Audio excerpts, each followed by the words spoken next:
Cette question, l'Église catholique est-elle en danger? C'est le grand angle de ce vendredi 26 août.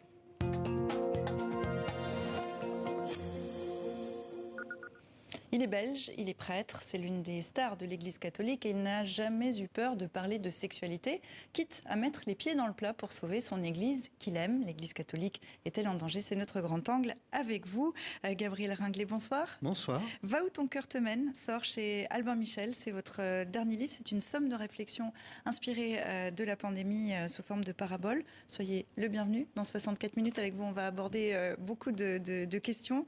Vos prises de position détonnent sur des sujets aussi sensibles que l'euthanasie, le mariage des prêtres, l'ordination des femmes, les abus sexuels. Vous avez décidé de mettre le feu au Vatican? Non, c'est tout à fait naturel, si j'ose dire. Les questions se posent dans l'actualité. Ce sont des questions absolument fondamentales. Moi, je ne me suis jamais levé un jour en disant « il faut absolument que j'aborde cette question-là ». Ce sont des réalités qui m'ont été vraiment confiées directement dans la pratique de terrain. C'est parce que j'ai été aumônier d'hôpital que j'ai été confronté à la question de l'euthanasie. Donc vous voyez, toutes ces questions, elles sont vraiment là devant nous dans le concret. Et on va aborder la dernière en date. Le pape a demandé aux catholiques de faire des propositions sur l'avenir de l'Église. Une demande revient dans plusieurs pays. Vous la partagez. Oui. Vous soutenez les catholiques de Belgique qui viennent de demander au pape François d'ordonner des femmes. Qu'est-ce que ça apporterait à l'Église catholique d'avoir des femmes prêtres? C'est très important que l'Église ait fondamentalement un visage beaucoup plus féminin, mais pas en superficie. Il faut que la théologie soit plus féminine, il faut que le langage soit plus féminin, et il faut bien sûr qu'il y ait des femmes prêtres, comme il y en a dans d'autres églises de la chrétienté, de manière tout à fait naturelle, et tous les arguments et de l'évangile et de la tradition vont dans ce sens-là. C'est une demande qui émane des pays européens, qui est peu partagée ailleurs dans le monde. Ça a peu de chances d'aboutir en réalité. Ça a peu de chances d'aboutir pour l'instant, mais il est grand temps que ce débat ait vraiment lieu. Et je pense que si un pape demain, si des évêques, si une hiérarchie souhaitait aller dans ce sens-là, elle a beaucoup plus d'arguments de son côté qu'elle en a contre, parce que Jésus a eu une très grande audace dans les rôles qu'il a confiés aux femmes. On dit qu'il n'a pas appelé d'apôtres femmes. C'était impensable dans le contexte de l'époque. Mais par contre, il a été très audacieux de ce côté-là. Et on va voir si le débat prend au Vatican. On retrouve Louis Bémond de Senneville. Bonsoir, vous êtes l'envoyé spécial permanent du quotidien français La Croix. Lou, comment est reçue cette demande au Vatican ? Écoutez, elle s'insère en fait dans une série de demandes qui remontent au Vatican ces jours-ci à l'occasion de ce qu'on appelle le synode sur la synodalité. Alors c'est un nom un peu qui fait un peu penser au Shadok, mais qui grosso modo est une grande réflexion voulue par le pape François sur l'avenir de l'Église catholique, sur la manière qu'a l'Église d'annoncer en fait son message au monde.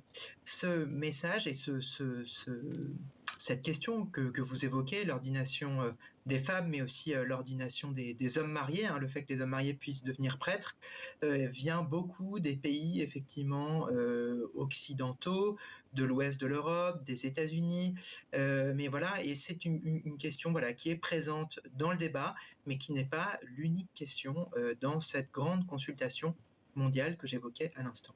Vous évoquez la question des prêtres mariés. Est-ce que là-dessus, vous y êtes favorable, vous aussi ? Tout à fait favorable, c'est-à-dire que ce devrait être absolument naturel qu'on choisisse son état de vie. Ce qui n'est pas normal, y compris théologiquement, c'est le lien que l'on fait entre sacerdoce et état de vie. Il peut très bien y avoir des prêtres très heureux dans un choix de célibat, comme il y a des non-prêtres qui s'épanouissent sans avoir du tout une vie de couple. Le problème n'est pas là. Le problème, c'est de dire, pour devenir prêtre, il faut passer par la case célibat. Et ça, ce n'est pas du tout normal. Lou, toute cette réflexion, c'est aussi pour essayer de couper l'herbe sous le pied à une crise peut-être de foi qui s'installe au niveau des catholiques, notamment en Europe ? En tout cas, il y a une volonté de la part du pape, du Vatican d'ailleurs, de manière plus générale, de prendre au sérieux effectivement les évolutions du monde contemporain et aussi la situation complexe dans laquelle est l'Église, c'est-à-dire qu'elle est confrontée à des situations locales de plus en plus différentes, comme une dérive des continents, voilà, avec des demandes, des attentes qui peuvent être très différentes, très particulières en Europe, en Asie, en Afrique. On voit bien aujourd'hui, et le pape François le voit bien, que effectivement le nombre de croyants diminue fortement en Europe, que l'avenir de l'Église catholique, en tout cas de manière numérique, est plutôt en Asie et en Afrique. Donc voilà, comment est-ce qu'à partir de ce puzzle géopolitique qui se complexifie, eh bien, l'Église catholique peut aujourd'hui répondre aux attentes, susciter la foi et puis aussi annoncer son message, parce que c'est quand même son but, c'est quand même la raison de son existence. Merci Lou d'avoir été avec nous depuis le Vatican. On voit bien que l'Église catholique essaie de réfléchir à de nouvelles problématiques. Elle est aussi confrontée à des affaires de pédophilie qui la secouent. Vous dénoncez, vous, même un système. L'expression de pédophile est trop douce selon vous. Est-ce qu'il faudra aller jusqu'à parler de pédocriminalité? Absolument, et j'ai accompagné personnellement pendant de nombreuses années des dizaines de victimes. Je suis allé faire rapport au Parlement belge sur ce sujet-là. Il est tout à fait fondamental. Il faut que l'Église l'empoigne à fond, mais l'empoigne non pas de manière superficielle, mais de manière véritablement structurelle, et qu'elle s'interroge sur les raisons de cela. Il ne suffit pas de dire que c'est parce qu'il y a le célibat non plus. Je crois qu'il y a une relation au sacré qui pose vraiment un énorme problème et qui, chez des êtres faibles et déviants, provoque de terribles souffrances. Donc je pense qu'il faut être extrêmement clair et radical sur cette question. Mais si on admet que c'est un système pédocriminel, est-ce qu'il ne faudrait pas aussi envisager de fermer des églises? Peut-être pas toutes, mais certaines églises? C'est plutôt s'interroger sur ce que cela signifie former un prêtre aujourd'hui. Oui, mais en attendant de s'interroger, les affaires surgissent les unes après les autres. Oui, d'accord, mais vous n'allez pas fermer des églises au sens global du terme. Il s'agit beaucoup plus fondamentalement de faire en sorte que ceux qui deviennent prêtres, j'allais dire, soient beaucoup plus laïques et ne soient pas engagés dans cette profession-là, entre guillemets, en étant devant une vision qui est un faux sacré. Le prêtre, il devrait être habillé comme tout le monde. Ça a l'air d'être un tout petit détail, mais pas du tout. Je mets une aube, moi, lorsque je célèbre, mais est-ce que je dois avoir un vêtement particulier quand je vais le matin chercher mes petits pains chez le boulanger? Pourquoi est-ce que je dois avoir un signe extérieur distinctif? Je ne suis pas un homme comme un autre. C'est très, très dangereux, c'est une pente extrêmement glissante. Autre exemple, je pense que le prêtre devrait avoir un métier comme tout le monde. C'est tout à fait fondamental, qu'il soit un métier manuel ou un métier intellectuel.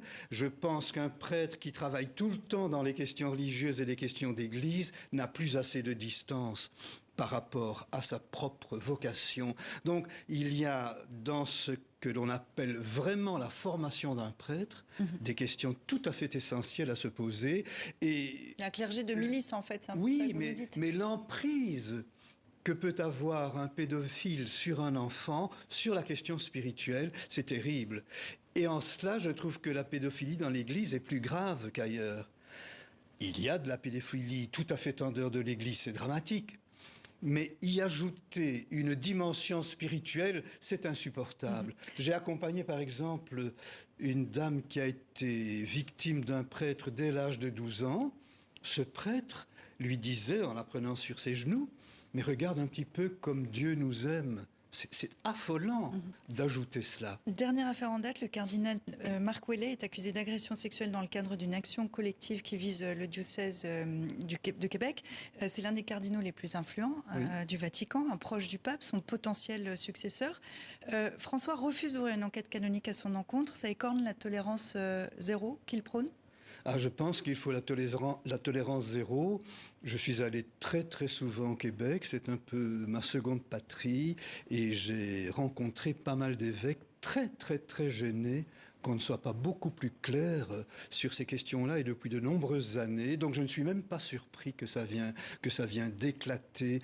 Il y a des victimes qui parlent depuis des années, et c'est la première fois évidemment qu'elles arrivent à avoir une voix qui se réunit Dans ce cas particulier, est-ce que vous diriez que le pape protège son ami et son proche?